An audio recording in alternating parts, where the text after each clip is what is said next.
Buenas tardes.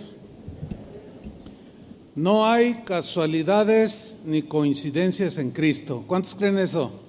Bueno, ese va a ser nuestro tema. Dios va a hablar al corazón, va a ministrar, va a infundir mucho aliento este mensaje. Absolutamente todo lo que sucede en la vida de un cristiano, ¿cuántos son cristianos? Absolutamente nada de lo que suceda en tu vida es al azar o por casualidad, no. Todo lo que te suceda tiene un propósito en Cristo. En Cristo no hay casualidades ni coincidencias. La Real Academia Española define casualidad como la combinación de circunstancias que no se pueden predecir ni evitar. Esa es una casualidad.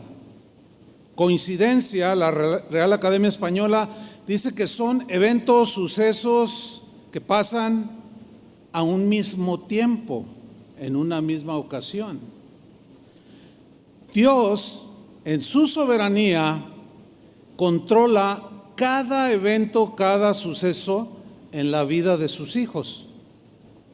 Lo maravilloso de todo esto es que Dios siempre, repitan conmigo, siempre, Dios siempre obra a nuestro favor. Y absolutamente nada de lo que nos suceda o sucede escapará ni escapa al control de Dios.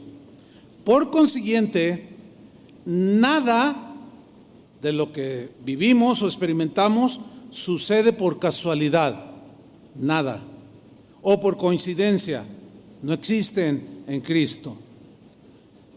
Pero fíjense que la mayoría de las veces la obra de Dios, los propósitos de Dios suelen ocultarse a nuestro entendimiento. No tenemos esa capacidad de saber qué va a suceder después de lo que estamos viviendo. Sin embargo, podemos estar seguros de que detrás de cada situación que vivimos, cada suceso que experimentamos, Dios está detrás de todo, en control de cada situación, con el propósito, Él permite las situaciones que a veces nos afligen, con el propósito de bendecirnos. Esta verdad que voy a compartir con ustedes es muy importante para la vida cristiana. Por ejemplo, conocemos la historia de cómo Dios permitió que José, el hijo de Jacob, sufriera la agresión de sus hermanos. Sufrieron el desprecio y el maltrato, lo golpearon, lo vendieron como esclavo, estuvo encarcelado. El propósito de los hermanos de José era dañarlo, eran envidiosos, eran celosos y quisieron dañarlo. Pero Dios, en su infinita sabiduría y propósitos buenos, lo permitió que eso le pasara porque tenía planes que para José eran ocultos, él no los iba a entender. Y el Señor ocultaba detrás de todos esos eventos en la vida de José, duros, difíciles, Dios escondía sus planes. Porque si se los hubiera dicho o si nos los dice, de todas maneras no los vamos a entender. Sin embargo, Dios permitió esto en la vida de José. Fíjense para qué, para salvar a toda la nación que posteriormente sería Israel. Eso es algo maravilloso, hermanos.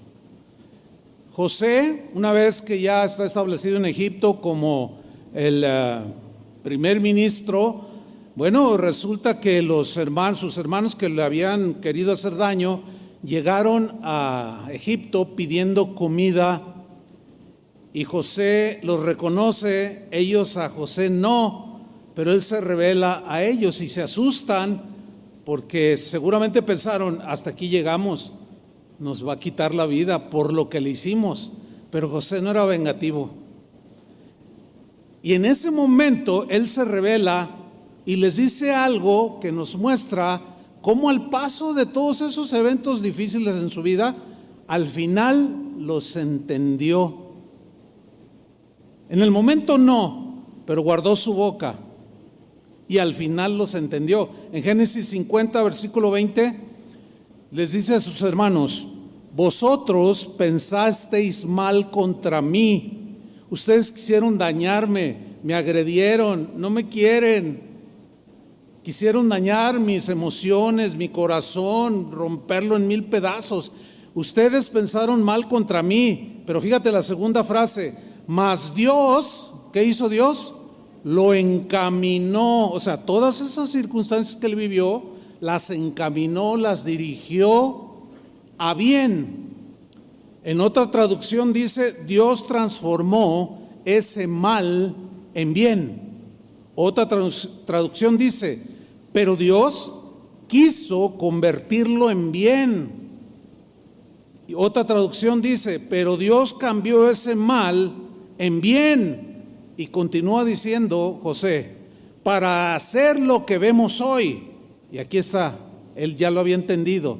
Al principio no, después sí. Dijo: para mantener en vida a mucho pueblo. Se refería a toda su descendencia, de donde vendría el Mesías. Alcanzan a ver el dominio y el control de Dios, aunque en este caso José sufrió. Dios puede usar cualquier situación para salvar a las personas.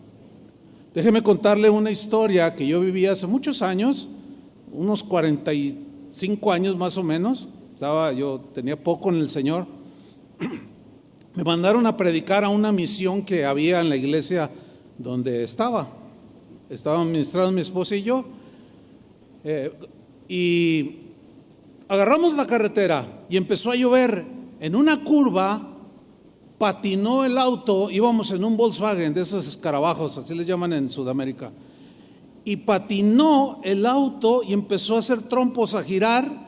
Íbamos a caer a un precipicio de más de 100 metros de profundidad, pero casualmente, entre comillas, coincidentemente, sale un auto en sentido inverso y nos estrellamos contra él. Ahora, si hubiera sido un tráiler, ahí quedamos, pero no, era un Datsun del mismo tamaño. ¿Casualidad? Bueno, ya veremos más adelante si fue casualidad. Y ahí nos estrellamos, pero todo el golpe me tocó a mí. 3 costillas fracturadas, este brazo fracturado, golpes por todos lados, todo sangrado. Me llevaron a la Cruz Roja que estaba a un lado de la carretera, en Iztlahuacán del Río, Nayarit. Y estando allí, cuando me estaban haciendo las primeras curaciones, una enfermera, mientras lo hacía, me preguntó: ¿y a qué te dedicas? Y yo le dije: yo soy predicador. Y me dice: ¿predicador de qué? Pues de la palabra de Dios. Y le empiezo a predicar, le empiezo a compartir. Dejó de curarme, de vendarme, de enyesarme, y me miraba así, como impactada. Me dice: espérate. Y corre y se trae a otras 2 enfermeras. A ver, háblanos. Y yo seguí. Y el Señor, y predicándoles. Y dice: espérate. Y va y se trae a todo el personal de la Cruz Roja. Y yo tenía un auditorio allí. Nunca llegué a Puerto Vallarta por el mismo accidente. Yo tenía que regresar a casa. Pero tenía, no sé, 15, 20 personas ahí alrededor. Y una señora, nunca se me olvidará, dijo: ¿sabes qué, joven? Dice: le he pedido a Dios tanto que venga alguien y nos hable justo lo que estoy oyendo. Terminamos orando, entregaron su vida a Cristo, me dieron de alta, salgo porque ya venían por mí, me paro a la orilla de la carretera, miro la Cruz Roja y estoy ahí esperando a que lleguen por mí, y el Señor habla a mi corazón y me dice: Chuy, yo te metí ahí. Y le dije: ¿cómo? Dice: sí, mira, tú ibas a pasar por aquí, enfrente de la Cruz Roja. Si yo te hubiera dicho: detén el auto, bájate, entra y predícales, ¿lo hubieras hecho? ¿Verdad que no? Le dije: no. Dice, yo te tuve que meter allí porque había gente orando y clamando para que les fuera predicado el evangelio. O sea, Dios no se detuvo. Yo le dije, ay Señor, pues a lo mejor no tuviste que hacerlo así. No, tuvo que hacerlo así porque no me hubiera parado. Y Él quería que yo les compartiera la palabra de Dios. Denle un aplauso al Señor.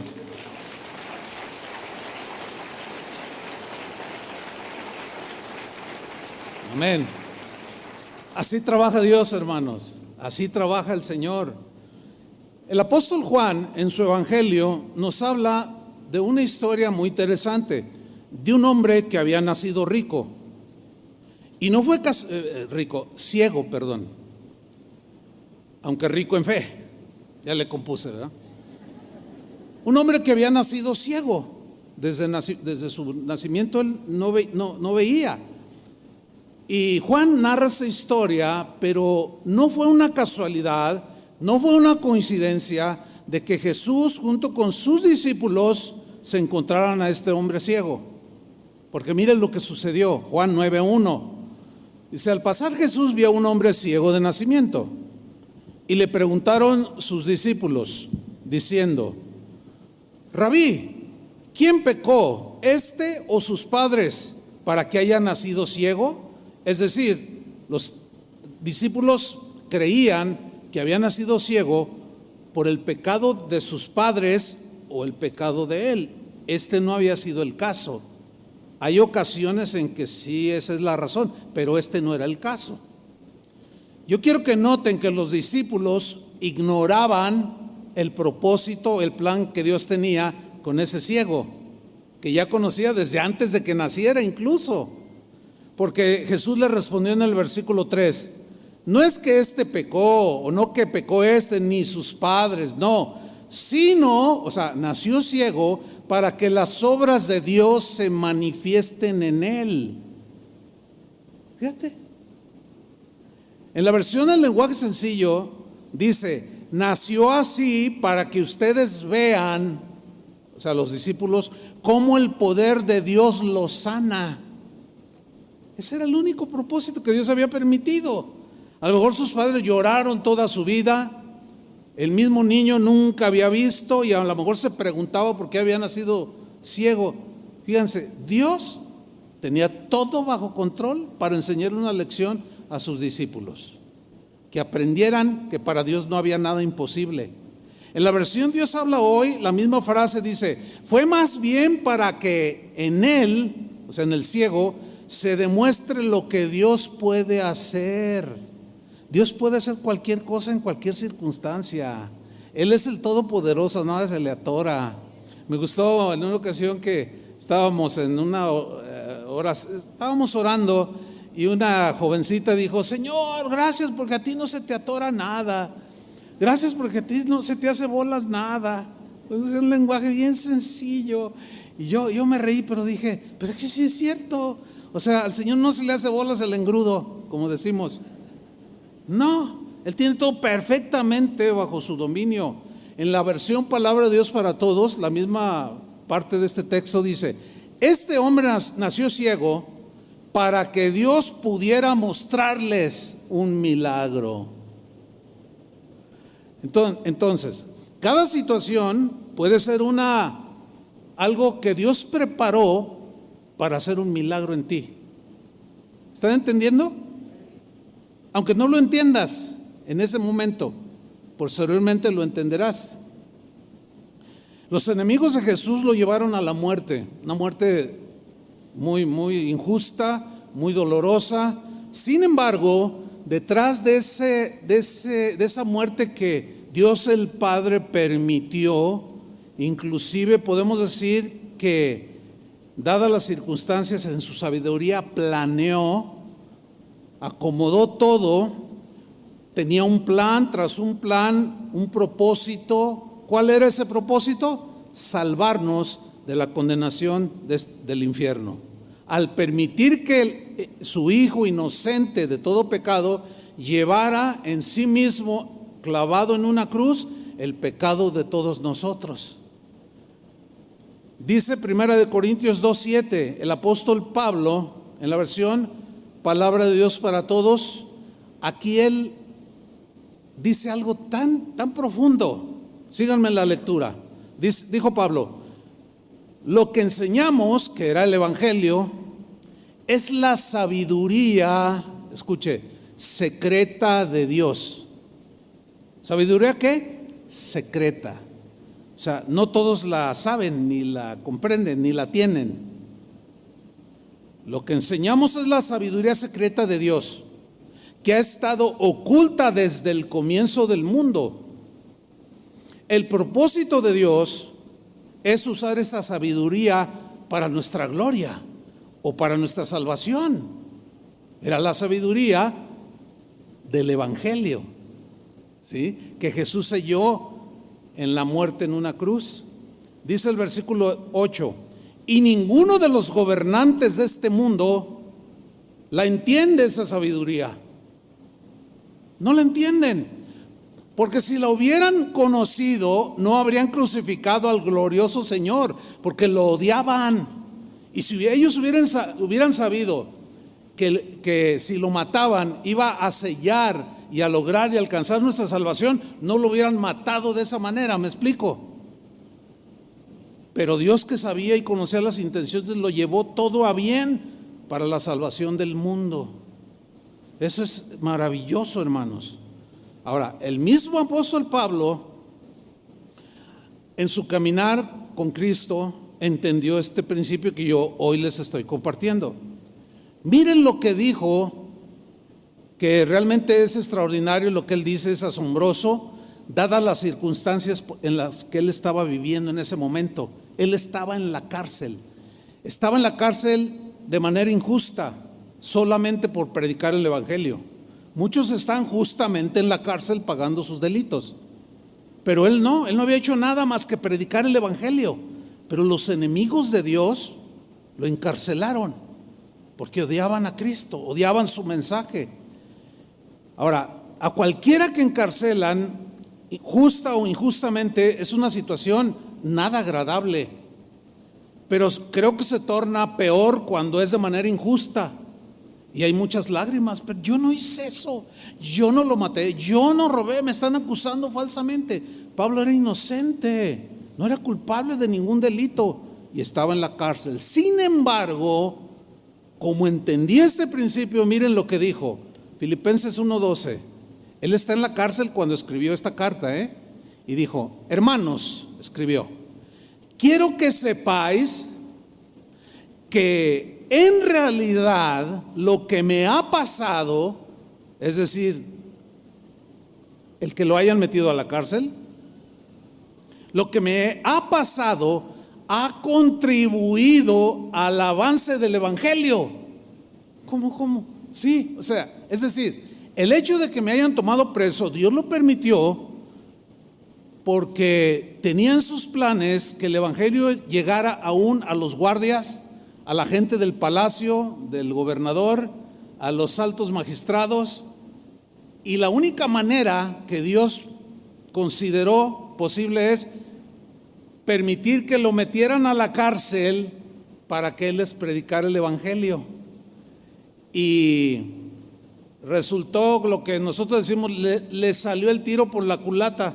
¿Por qué? Porque evangelizó a sus opresores y algunos se convirtieron. Fíjense lo que dice en el versículo 13. Es más, dice, se ha hecho evidente a toda la guardia del palacio. ¿Qué se hizo evidente? El Evangelio, la palabra de Dios. Todos conocieron, escucharon el Evangelio. Y a todos los demás que estoy encadenado por causa de Cristo. Mas la palabra de Dios, dice más abajo, la palabra de Dios no está presa. Y evangelizó a todos.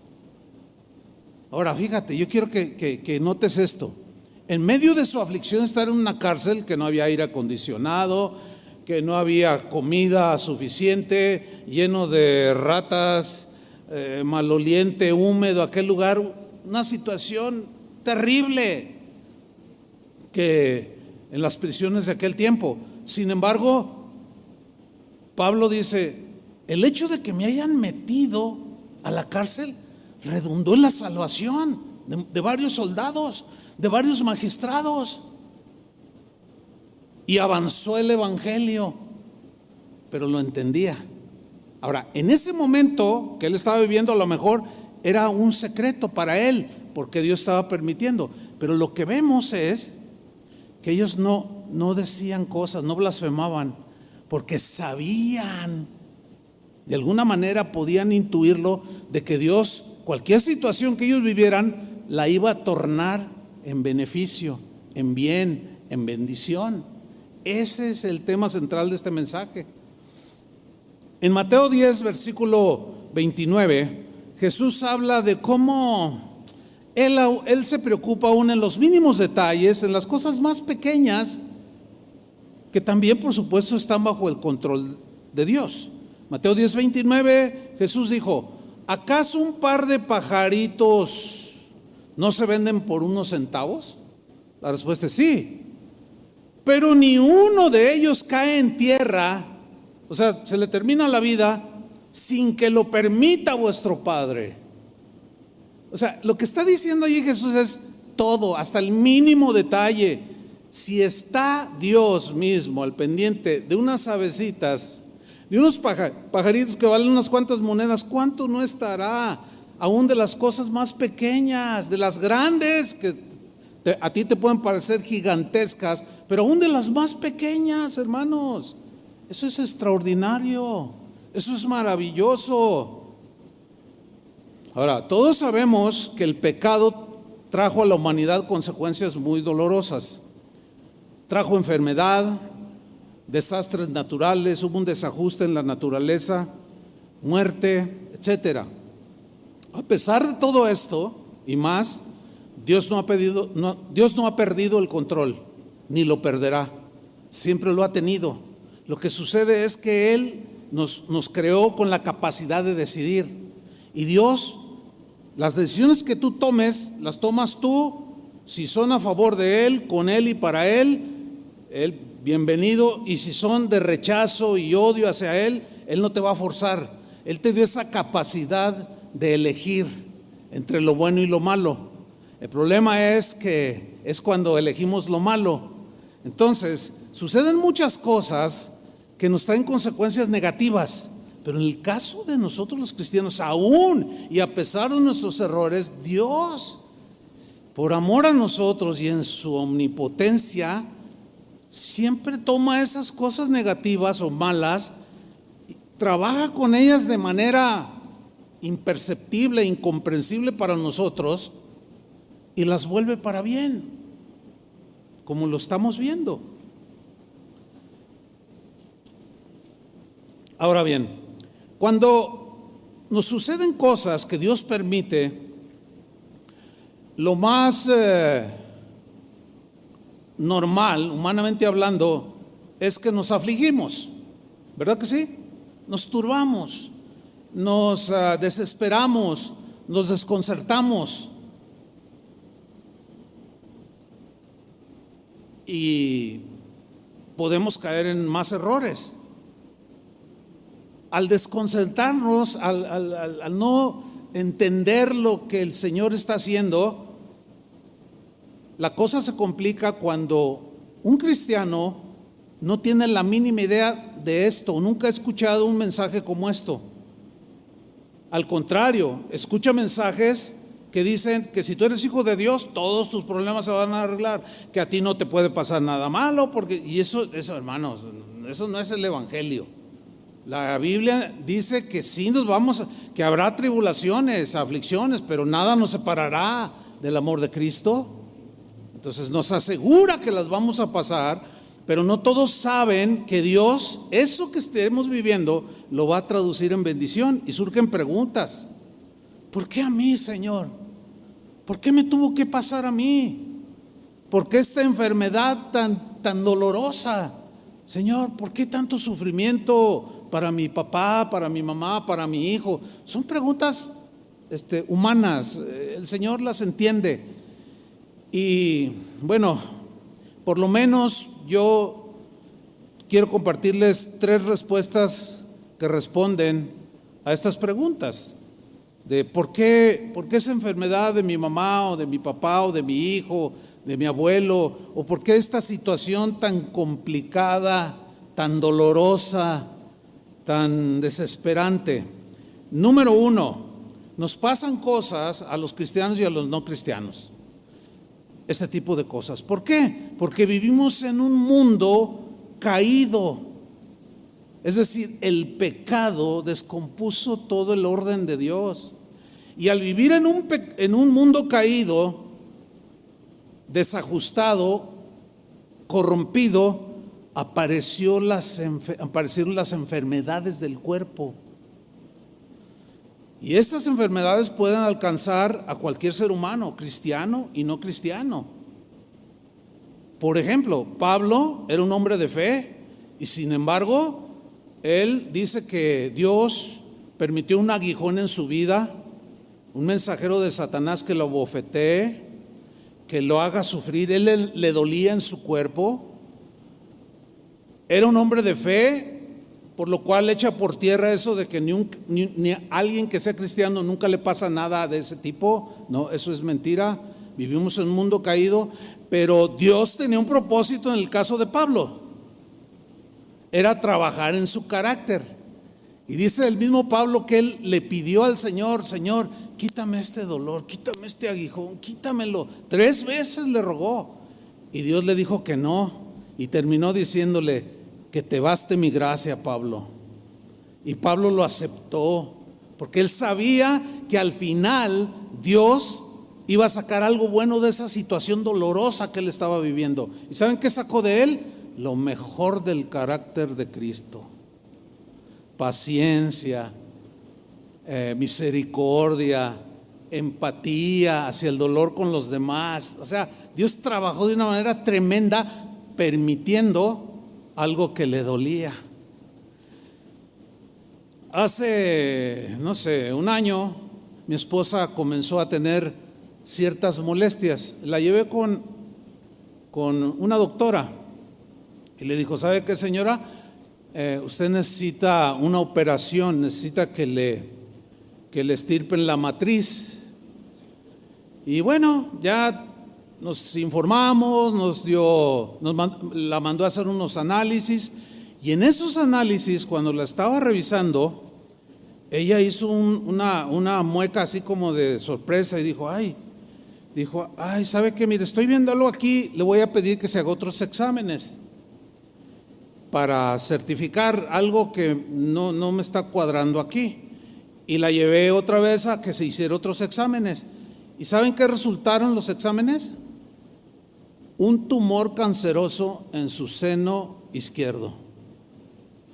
El cáncer de seno es de los más agresivos, mata a muchas mujeres.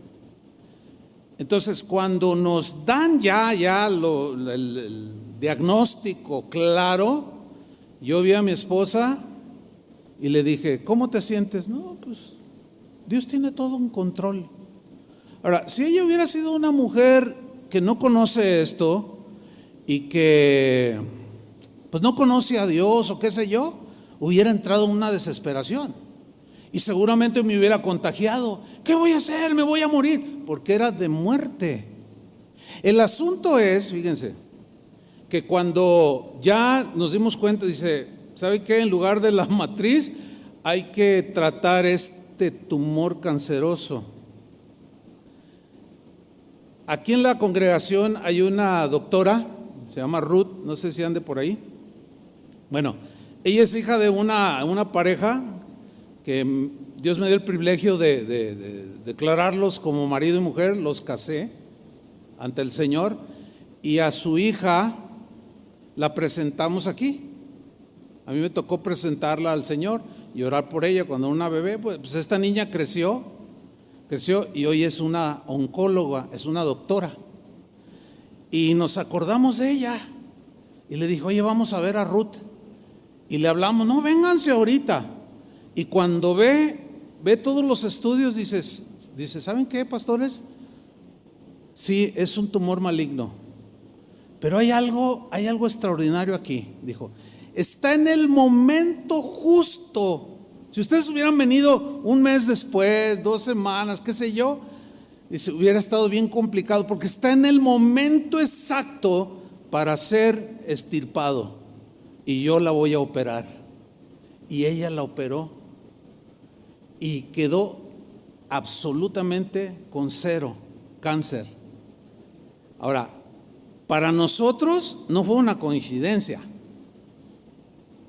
¿Me explico? Para nosotros no fue una casualidad. Para los que no tienen fe y no conocen a Dios, pues sí. Ay, qué coincidencia que al hacerse el examen de la matriz le sale por alguna razón lo del tumor canceroso. No, para nosotros no hay coincidencias. Para nosotros no hay casualidades. Dios tenía perfectamente todo en control, porque quería darle a mi esposa una reparadita para los últimos años de su vida y que estuviera en óptimas condiciones. Y aquí está ella sentadita. Denle un aplauso al Señor.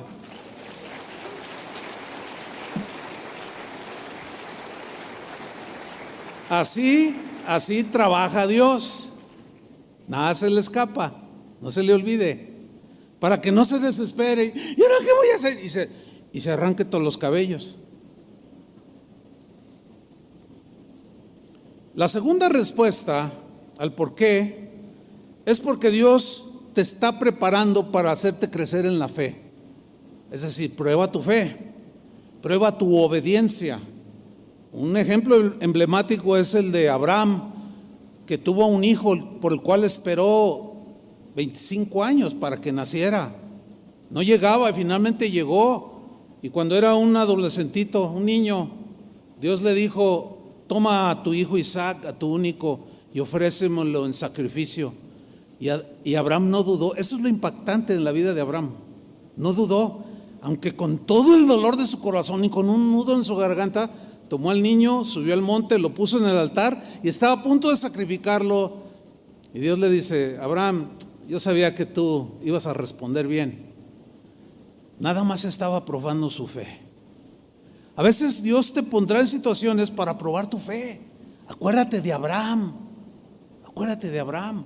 No hace mucho hablé con una hermana que decía: ay, hermano, quiero pedir dinero prestado porque necesito. Y le dije: hermana, ¿cómo vas a endeudarte y vas a pagar 2-3 veces el costo de lo que quieres hacer? No pidas prestado. Entonces, ¿qué voy a hacer? ¿Usted me va a prestar? No, yo tampoco, le digo. No, pero dale a Dios la oportunidad. Ejercita tu fe y dale a Dios la oportunidad que haga algo sobrenatural para que tú lo conozcas más. Le dije a la hermana: ¿qué onda, hermana? ¿Se avienta así por fe a creerle a Dios? Y estábamos por teléfono y se quedó callada. Bueno, no, aquí estoy, dice, es que estoy pensando. Le dije: hermana, hazlo. Ok, lo hago. Mira, pasaron como 4 semanas y el viernes pasado, me manda un correo con una foto: hermano, mire cómo Dios suplió, usted tenía razón. Yo no. Si le creyéramos más a la Biblia, hermanos, cada situación que tengas difícil es una oportunidad que tú tienes para crecer tu fe. Dios te puede estar probando, pero te aflige. Pero no llegues a la desesperación, porque si llegas a la desesperación, anula la fe. Entonces, si tú estás en una situación como las que he descrito, dale a Dios la oportunidad que obre. ¿Cómo lo vas a conocer si no le das la oportunidad? Una vez un hermano tenía una necesidad, yo tenía para ayudarlo, y dije: yo le voy a ayudar. Y el Señor me dijo: detente, no le des ni le prestes nada, déjamelo a mí, quiero enseñarle. Si tú metes la mano, la lección no se va.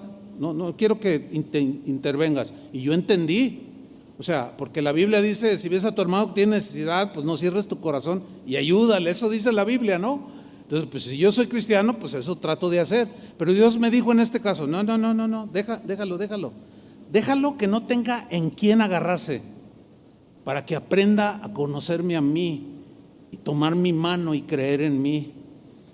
Y no hice nada por el hermano, pero le compartí y al poco Dios le respondió, porque era la oportunidad para él, lo tenía todo así, miren, hasta parecía que esas maquitas de toque estaba todo así. ¿Las han probado? Esas que electrocutan de electricidad.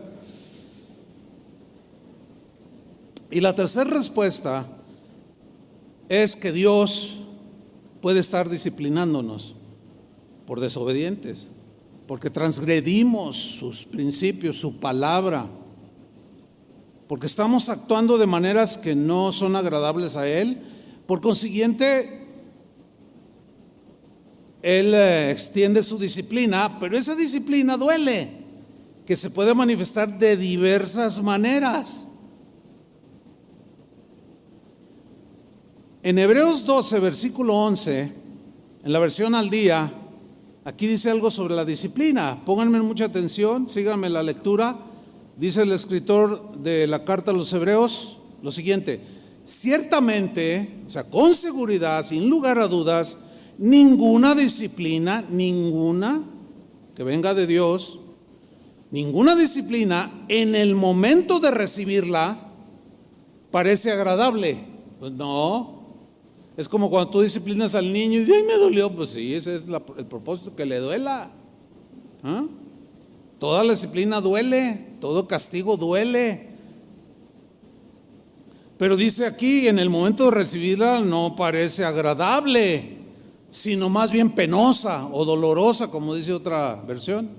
Sin embargo, después de aplicada la disciplina, después produce, ahí ya se ve lo que Dios hizo, produce una cosecha de justicia o de acciones contrarias a las que Dios está reprobando y por eso disciplina.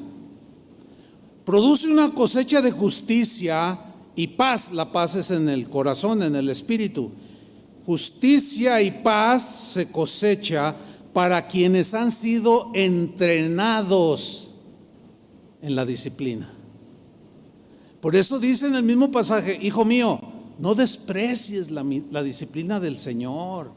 No te enojes, no te molestes, aunque llora todo lo que quieras, pero ten por entendido que yo estoy formándote, estoy cambiando tu carácter, tu forma de pensar y de vivir y de reaccionar, no como los hermanos de José, que odiaban a su hermano y lo quisieron dañar. Yo quiero quitar todo eso en ti, por eso la disciplina. Ahora, ¿cuántos consideran que necesitan disciplina? A ver, levante su mano.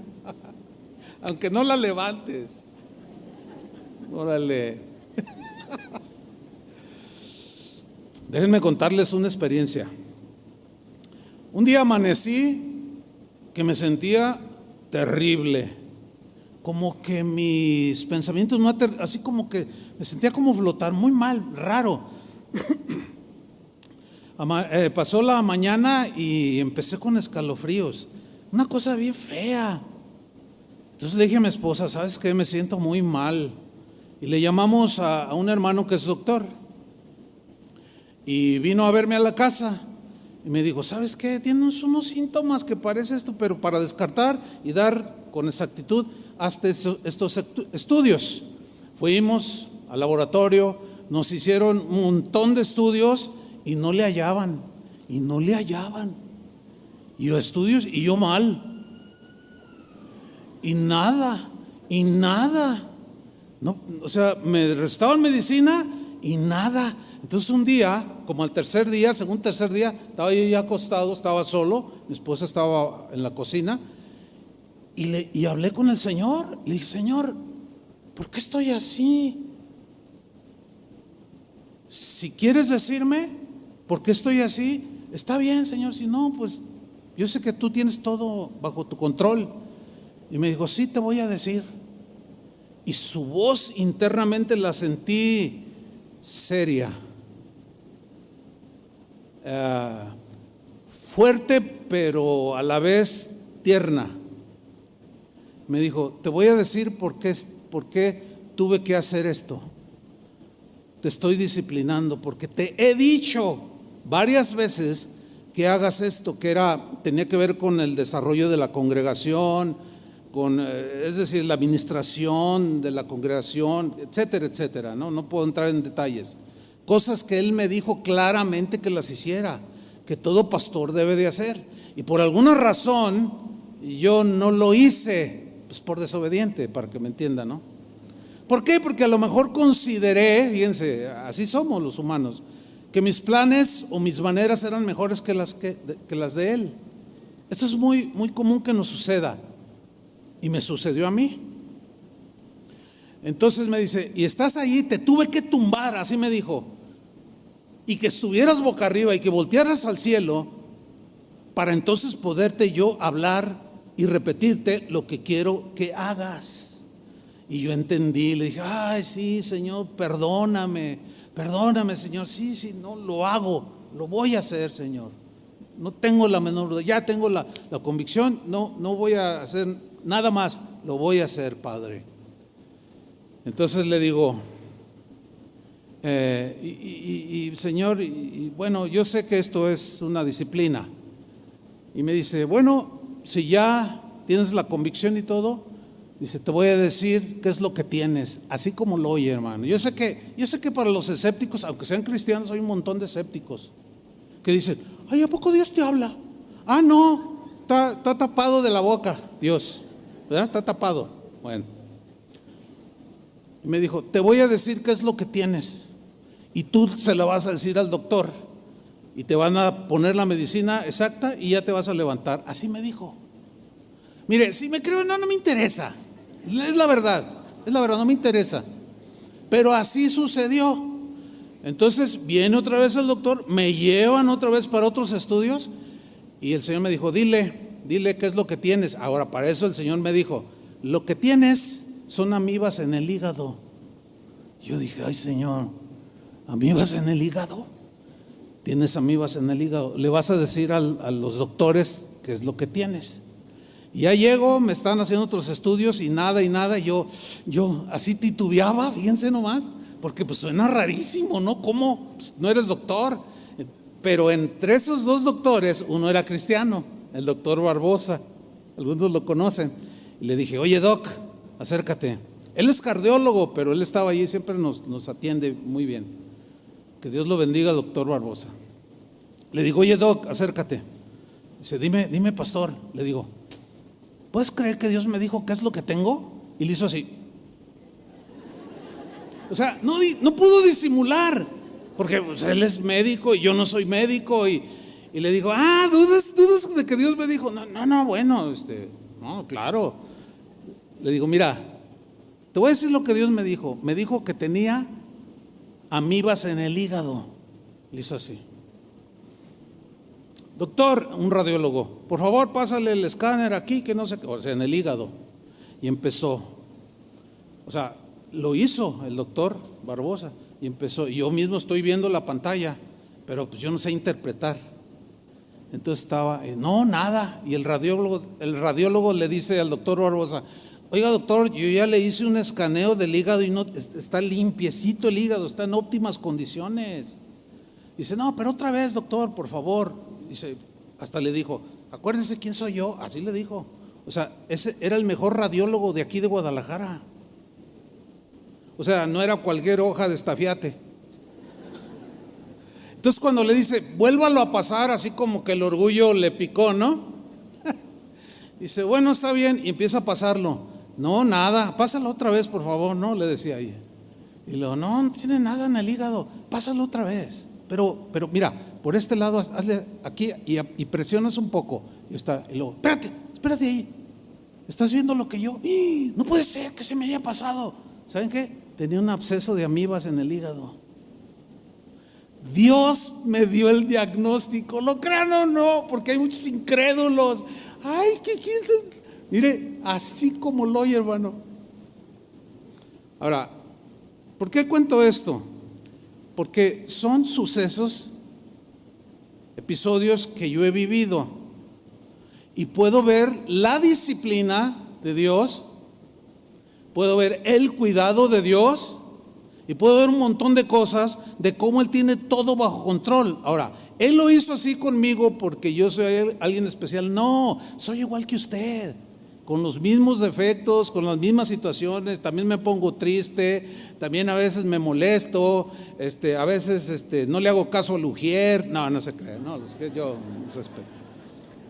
O sea, somos igual. Lo que pasa, hermanos, es que Dios trabaja con cada uno de manera diferente, pero Dios está en control de todo. Punto. Ahora bien, todo esto se reduce a algo que se conoce de Dios, que la Biblia lo muestra, y en teología se le llama la providencia de Dios.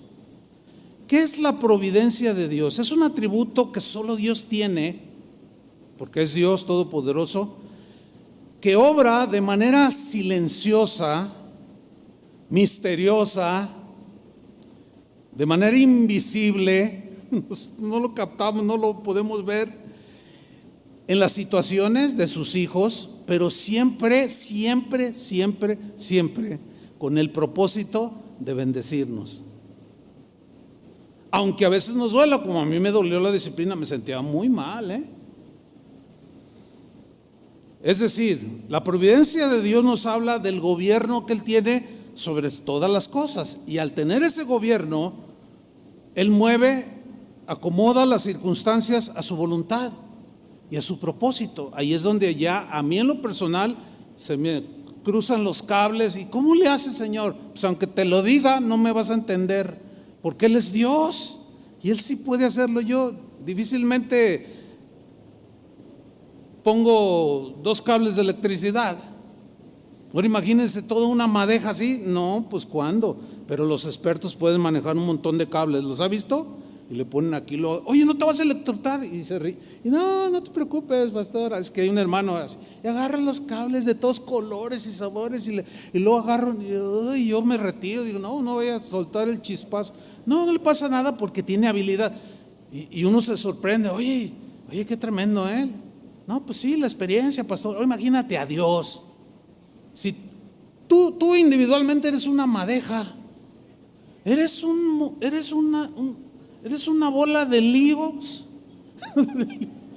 Eres tan complejo, eres tan problemático, y aún así Dios, mira, con una sabiduría, con un dominio, con una certeza, acomoda todo. Dale un aplauso al Señor.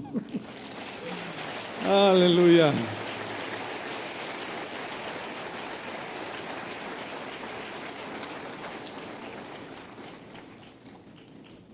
Dios toma nuestras vidas, nuestras circunstancias, como piezas de rompecabezas. ¿Has armado alguna vez un rompecabezas? Yo pienso que todos, de alguna manera, ¿no? ¿Cómo estás en las piezas, verdad? Dices, ay, aquí no, aquí no. Y estás ahí.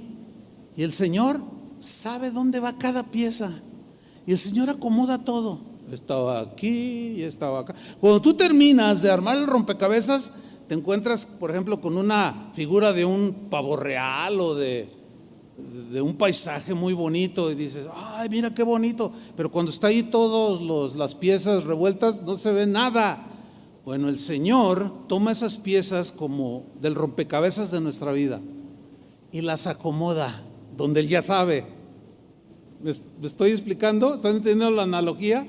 Y Él va armando, y al final tiene toda la pieza completa. Entonces nosotros decimos, ya entendí. Pero hasta después de 1 año, 6 meses o 25 años, como Abraham. Así trabaja Dios. Él mueve las piezas como las piezas del ajedrez, de acuerdo a su estrategia para darnos la victoria. Como un escultor, Él nos va cincelando para al final de su tiempo exacto terminar una buena obra en nosotros. Así como el escultor Miguel Ángel, dice la historia que en una ocasión alguien le dijo, oye, queremos que enseñarte algo que te va a interesar, y era una mole de mármol, una pieza que habían traído de las canteras de no sé dónde, de África, no sé dónde, y se la pusieron enfrente, y todos decían, ay no, pero ¿qué va a hacer de esto? Y dice la historia que Miguel Ángel cruzó sus brazos, levantó sus manos y dijo: ¡wow!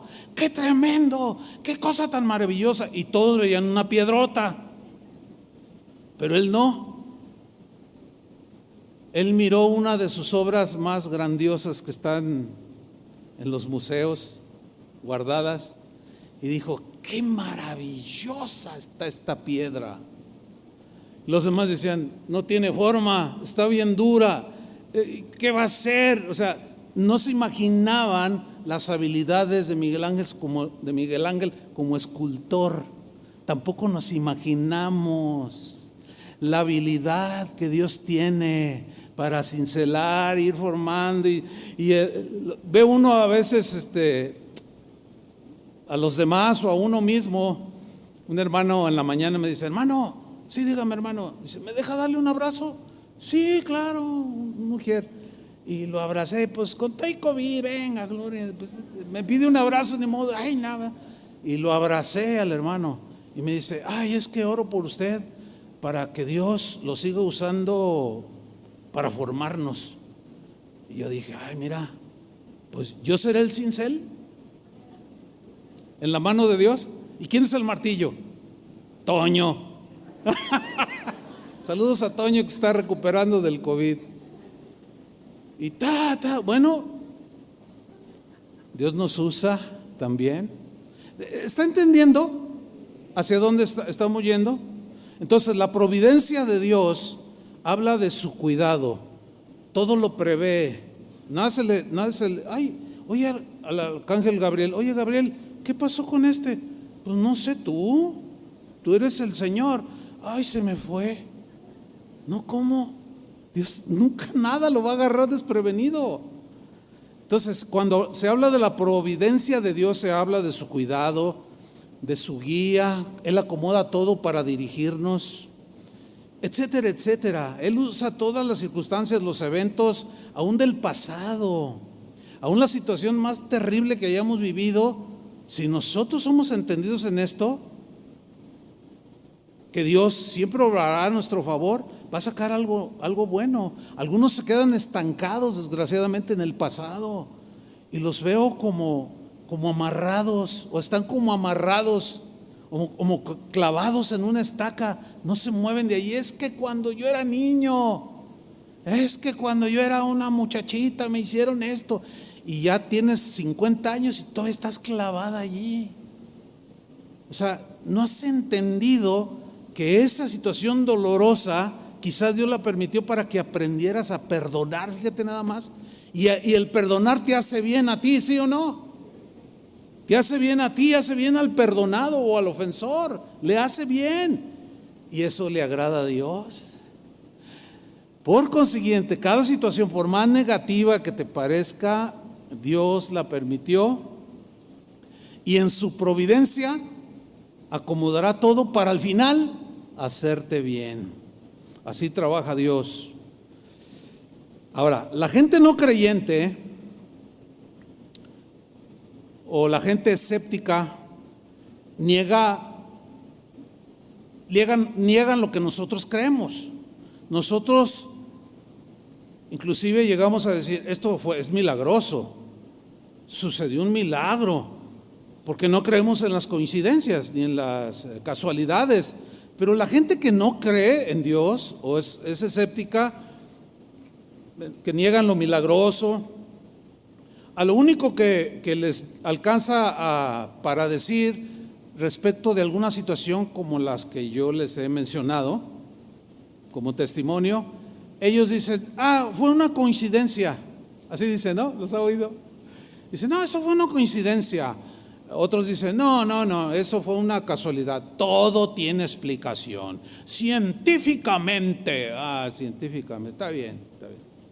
Yo mis respetos para la ciencia, ¿no? Pues tiene lo suyo, pero está tan limitada en cuanto a que no puede ir más allá del campo donde nosotros entramos, que es el campo de la fe, de la confianza en el Señor.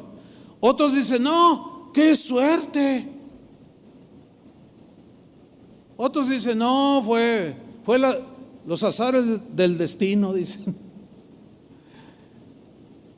Por cierto, hablando un poco del destino, Según los filósofos, porque el destino, el concepto de destino es un concepto filosófico, ¿sí? De los filósofos griegos y de otros.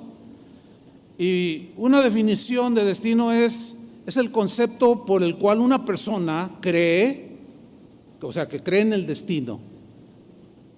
Es que ya estaba destinado para mí, decimos, ¿no? O ese es mi destino, tengo que abrazarlo, ni modo, ya me tocaba y ese era mi destino. Bueno, la definición filosóficamente hablando de destino es un concepto por el cual una persona cree que los eventos, porque crees también es de fe, entonces ahí hay una contradicción en los escépticos, ¿no? Cree que los eventos o las acciones están determinadas por una deidad o por las circunstancias a su alrededor. Ese era mi destino, que me robaran la bicicleta, etcétera. El destino, dice esta definición, es un poder sobrenatural, es un plan que guía la vida de las personas y la de cualquier ser a un fin previamente determinado. Suena bien raro, ¿verdad? En comparación con la doctrina bíblica de la libertad que tenemos para decidir. No somos títeres ni de Dios, no somos robots de nadie. Tampoco Dios nos hizo como robots para programarnos y hacer las cosas de manera como autómatas, como automáticas, como programadas. No. Dios nos dio la capacidad de decidir entre lo bueno y lo malo, y Dios respeta eso. Ahora, yo le quiero decir a todos los cristianos en esta mañana y todos los que estén viendo en las redes sociales, nuestras vidas de los cristianos no están regidas por las coincidencias. ¿Cuántos dicen amén? Ni por las casualidades, no hay casualidades en nosotros, ni por la suerte, ni por los azares del destino, tampoco por un Dios autoritario y manipulador. No. Estamos protegidos por un Dios tierno, bondadoso, paciente, amoroso, que quiere ayudarnos, que quiere bendecirnos y que toda situación que Él permita la va a tornar en bien, aunque a veces tenga que disciplinarnos y nos duela. Él sabe que nos va a beneficiar, pero nosotros que debemos de tener el mínimo entendimiento de que todo lo que nos suceda, aunque en ese momento no lo entendamos, al final será provechoso y bueno para nosotros. No sé cuántos de ustedes habrán oído una frase, yo recuerdo haberlo oído un montón de veces, cuando alguien está platicando y dice, ay, mira qué coincidencia, pero luego alguien responde, no fue una coincidencia, fue una diosidencia. ¿Ha oído esa palabra?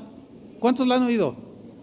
Bueno, ahora me parece que la Real Academia Española está debatiendo si aprueban esa palabra diosidencia, que es atribuirle a Dios la circunstancia, pero todavía no está en el diccionario, pero pues ahí la lleva, ¿no? Pero para nosotros sí existe, en el diccionario de Dios sí.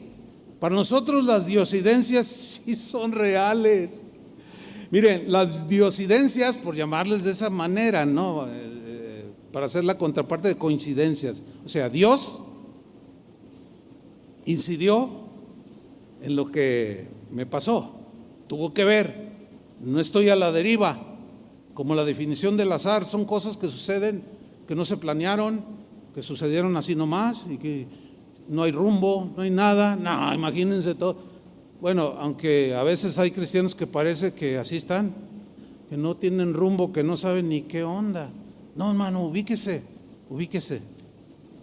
en la palabra de Dios y verá cómo su vida se afianza. Entonces, las diosidencias son, para nosotros los cristianos, esos sucesos donde Dios nos muestra su cuidado, su amor, su protección, su paciencia, su intención de guiarnos, de dirigirnos. Ese Dios invisible camina siempre a nuestro lado, siempre está ahí. Nos toma de la mano de manera imperceptible, que no nos damos cuenta, humanamente hablando, en nuestros sentidos naturales. Pero espiritualmente Él incide Dios incide para dirigirnos en los mejores caminos, para hacer su voluntad. Mire, déjeme contarle un testimonio. Cuando yo conocí a Chava, a Toño, a Chuy García, yo los conocí cuando ellos pertenecían a la Renovación Carismática Católica. Ellos eran jóvenes que amaban a Dios, pero se daban sus escapaditas y llegaban a la iglesia donde estábamos nosotros. Esa iglesia se llama El Camino, está ahí por la calle de Libertad, ahí fue donde nacimos nosotros. Y ellos se iban ahí y se escapaban. Ellos eran los líderes de ese grupo. El sacerdote de la parroquia de aquí de San Pío, pues les delegó y ellos llevaban 300, 400, 500 personas. Les enseñaban la palabra, pero iban allá, oían nuestros mensajes y se los pirateaban. Y un día uno de ellos me dijo: oye, ahora predicó fulano de tal y predicó tu mensaje que diste tal día, pero le hubieran puesto lo de su cosecha, se lo pirateó palabra por palabra. Le digo: no, pues está bien, que tiene. Dice: no, pero lo malo es que dijo, este mensaje Dios me lo dio.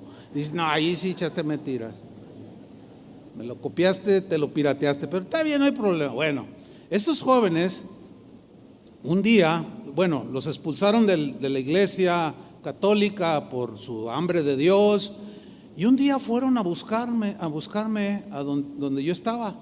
Me dijeron: pastor, el Señor nos dijo que tú ibas a ser nuestro pastor. Yo dije: no, ustedes son muy como carismáticos, así, medios desordenados, medios efusivos. Y dije: no, ustedes son muy emocionales.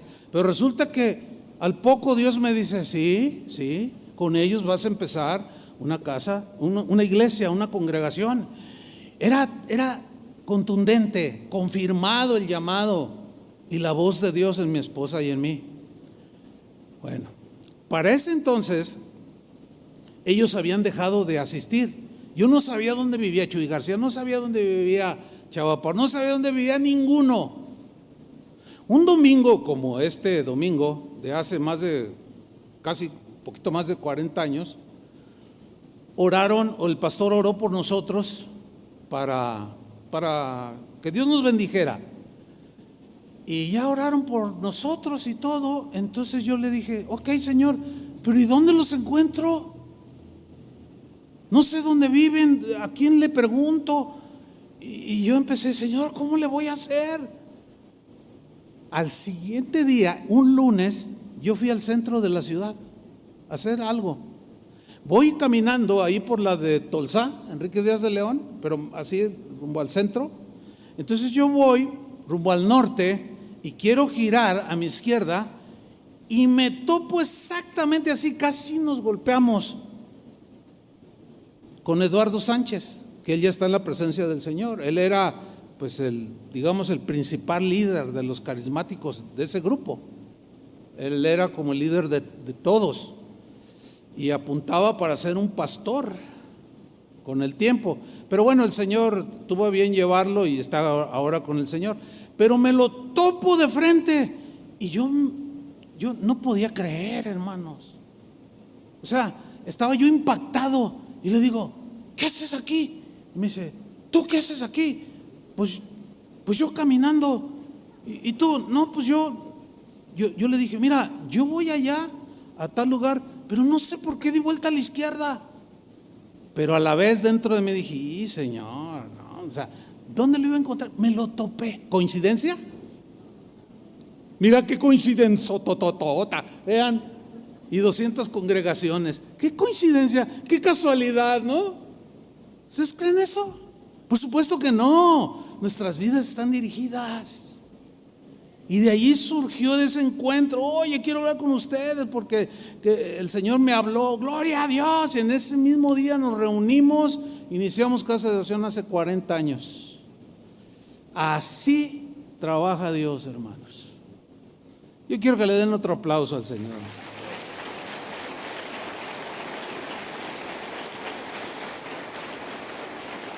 Gracias, Señor. Entonces, para nosotros no hay casualidades, hermanos, no hay coincidencias en Cristo, no. hay diosidencias, todo está en el control de Dios, en su providencia todo lo moverá para nuestro bien, para formar tantas cosas que el Señor hace, hermanos, tan maravillosas. Déjenme contarles un último testimonio, tengo un montón ahí anotados, pero este está bueno porque lo otro que acabo de contar ya algunos ya lo conocían, pero pocos lo conocen. ¿Sabe? Hace 2 años y medio exactamente salí de mi casa. Iba manejando, iba conmigo un pastor, íbamos a un pueblo aquí cercano, Santa Catarina. Entonces vamos a tomar Lázaro Cárdenas, López Mateos rumbo al sur, Ciudad Guzmán, todo eso. Voy manejando y de repente siento un dolor intenso en mi pecho. Entonces yo me doblé así, ¿qué pasó? Me dice el pastor. Digo, tengo un dolor bien fuerte en el pecho. Y dice, ¿quieres que maneje? Le digo, no, espérate, ahorita se me pasa. Pero no, el dolor se iba intensificando. Entonces avanzamos como, ¿qué serían? 400 metros, 500 metros, no sé. Y vi una gasolinera y me metí de manera que no estorbara y le dije al pastor que iba conmigo, voy al baño. ¿Estás bien? Le digo, sí, pero necesito ir al baño.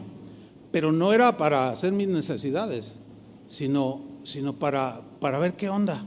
Entonces cerré el baño y le dije, Señor, ¿qué onda? Y se me empezó a entumir la quijada y luego el brazo. Y yo dije, tengo un infarto, pero no porque fuera doctor ni porque Dios me estaba diciendo, sino porque yo había leído los síntomas que dan previos a un infarto o cuando ya te está dando. Dije, no, este es un infarto. Entonces salgo del baño y le digo, ¿sabes qué, pastor? Traigo un infarto. Me dice, ¿y cómo sabes? Le digo, traigo un infarto. Le digo, rápido, ponen en el Google el hospital más cercano de donde estábamos en ese momento y pone hospital más cercano. Y dice, pastor, a 15 kilómetros, 1 hora en llegar. Estaba el trafical a esa hora. Bueno, ya todas horas aquí en Guadalajara, ¿no? Entonces le digo, y dentro de mí, pastor, te empiezas a ver mal. Le digo, no es que estoy mal, es un infarto. Entonces yo hagan de cuenta, está la gasolinera aquí, el pastor está aquí, detrás está la avenida y del otro carril que viene a la ciudad. Entonces yo estoy parado así, enfrente del pastor. Le digo, ¿sabes qué? Tengo que hacer algo. Dice, pues déjame orar por ti. Le digo, sí, y oró así, Señor, toma control de esto. Entonces, en eso yo giro y enfrente, ¿qué creen que vi? Un hospital. ¿Saben cuál hospital era? El hospital Puerta de Hierro, de ahí de López Mateos. No sé cuánto lo han visto, es un edificio bien lujoso. Y le dije, oye, ¿este es un hospital, no? Dice, sí. ¿Y por qué no salió allí? ¿Por qué dice 15 kilómetros? Pues no sé. Le digo, no, ¿sabes qué? Vámonos ahí rápido. Súbete. Le digo, no, yo manejo. Le dije, no, me siento bien. Nos subimos. Cuando yo acelero, mire, por coincidencia, los autos, gran parte de los autos que yo iba atrás de ellos, empezaron a tomar los fraccionamientos aledaños y daban vuelta. Entonces yo avanzaba y los de este lado se incorporaban a los carriles de López Mateos. Entonces yo avancé en 30 segundos los 700 metros que había para cruzar el puente por abajo, regresarme y meterme al hospital. Qué casualidad, ¿verdad? Que se abrieron los autos. Pues fíjese que del otro lado sucedió lo mismo. Lástima que no se le prendió el foco al pastor de que filmara. Todavía lo tengo aquí, mire. Yo aceleraba y los autos se abrían y yo pasaba. Entramos derechito a urgencias. Me bajo y dice, ¿a quién traen? Salió un doctor, ¿verdad? Le digo, no, yo. Le digo, creo que traigo un infarto. Y me ve así, a ver, pásele. Y ya me empieza, infarto, tráiganse. Y ya llegan unas enfermeras y me empiezan a tratar allí. Ahora, para eso hubo algo interesante. Me dice mi amigo, el pastor, Manuel se llama. Dice, oye, yo sé que cuando hay algo así, 2 aspirinas son buenas. ¿No traes aspirinas? Le digo, ¿de dónde aspirinas? ¿Cómo crees? No traigo aspirinas. Entonces yo traía un termo con café y le di un trago, pero se me derramó. Estábamos ya arriba de la camioneta y le digo, pásame una franela que está en la guantera. Entonces él agarra la franela y la saca, y cuando la saca cae aquí una carterita de aspirinas. Mira qué casualidad. Híjole, qué coincidencia, ¿no? O sea, ¿por qué no eran vitaminas? ¿Por qué no eran? Qué increíble. Y me caen aquí y dice, ¿y esto? Le digo, no sé, tómate 2, me dice, y me tomo 2 con cafecito, órale. Y me las tomé, llego, sale el doctor, infarto. Y ya cuando me tienen ahí, le hablamos al doctor Barbosa, que es cardiólogo. Y llegó. Entonces me dice el doctor, no, pues vamos a tener que hacerle un cateterismo, está delicado, es un infarto al miocardio. Qué bueno que usted decidió. ¿Cómo? A ver, cuénteme. Ya le conté. Me dice, le digo, y fue aquí enfrente. Le digo, no cabe, usted tiene mucha suerte. Le dije, no, yo no tengo buena suerte. Hay alguien que cuida de mí. Ahora, cuando me toque, me toca. Yo no tengo problema con eso. Pero sí me sigo sorprendiendo del cuidado que Dios tuvo el Señor de mí. En esa ocasión, la otra me disciplinó, pero aquí tuvo cuidado de mí. Mira, hermano, todo esto que le estoy contando, en una hora yo estaba totalmente como si nada. Por eso nadie se dio cuenta. Al otro día salí del hospital. En la semana, los días que seguían, venía el desafío del ministerio.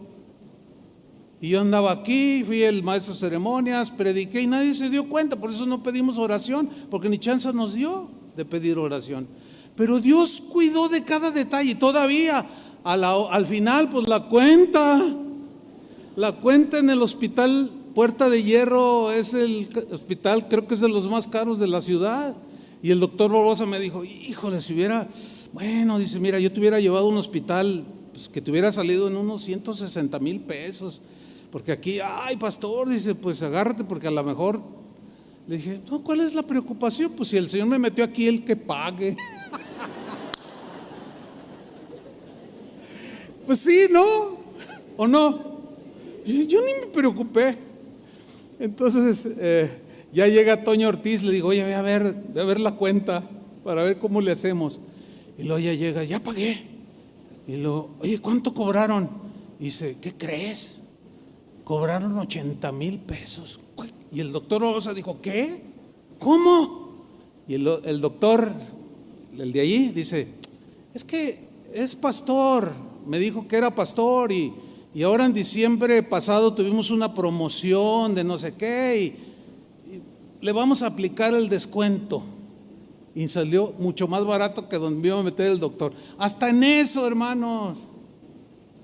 Digo, yo no sé usted, pero para mí esas no son coincidencias. Para mí esas no son casualidades en lo más mínimo. Yo cuando leo Isaías 46:9, fíjese lo que dice, terminamos.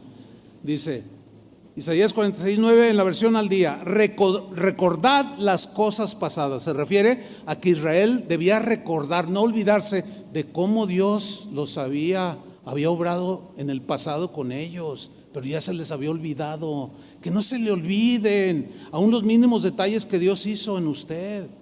Dice, recuerden las cosas pasadas, aquellas de antaño, les dice Dios a los israelitas. Yo soy Dios y no hay ningún otro. Yo soy Dios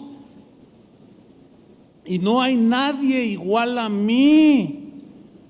Yo anuncio el fin desde el principio, desde los tiempos antiguos, lo que va a suceder. Wow. Yo digo, lo que va a suceder, yo digo, mi propósito se cumplirá y haré todo lo que deseo. Del oriente llamo al ave de rapiña, de tierra distante, al hombre que cumplirá mi propósito, lo que he dicho, haré que se cumpla, lo que he planeado, lo realizaré. Denle un aplauso al Señor. Gloria a Dios.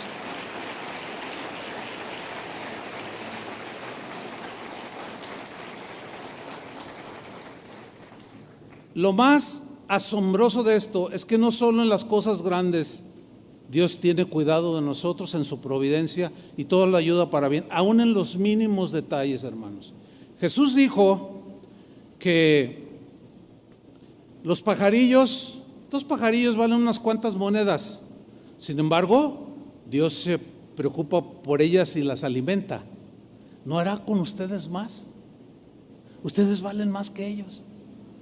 O sea, si Él se preocupa, ¿quién ve un pajarillo? ¿Quién da un peso por un pajarito de esos que andan ahí? Nadie. Pero Dios se preocupa por él y le da su alimento. Ustedes valen más, dijo Jesús.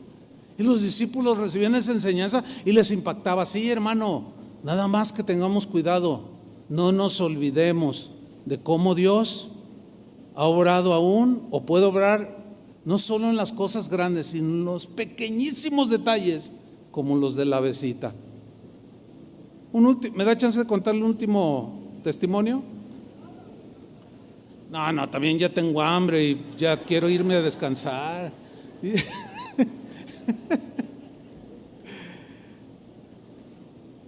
Hace como 45 años de esto, mi esposa y yo éramos estudiantes del seminario y andábamos caminando en el centro de la ciudad. Era día del cumpleaños de mi papá. No teníamos dinero, no tenía yo ni para invitarle un helado. Así estaba en ese tiempo. Sabemos vivir en la escasez, también en la abundancia. Dios nos ha preparado, etcétera, como testimonio. Y estábamos allí y de pronto nos detenemos. Ella se detiene en los vitrales de las fábricas de Francia. Los que son de Pancho Villa para atrás se acordarán de las fábricas, unos almacenes muy grandes ahí en el centro. Y se para en un vitral y dice: ay, Señor, hoy es cumpleaños de mi suegrito, dijo. Y estaba un maniquí que portaba un traje bien bonito y una corbata más bonita, resaltaba la corbata. Y mi papá siempre andaba vestido de traje y corbata.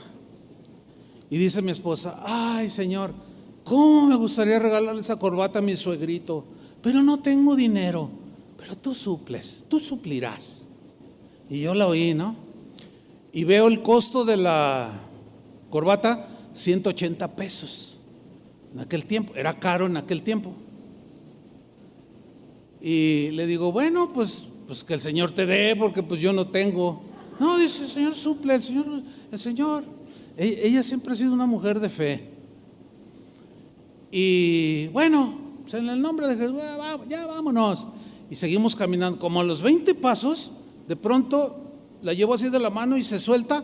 Y volteo así, veo que se agacha y levanta algo y le hace: gracias, Señor. Y yo le digo: ¿qué? Dice: es un billete. No, es un billete.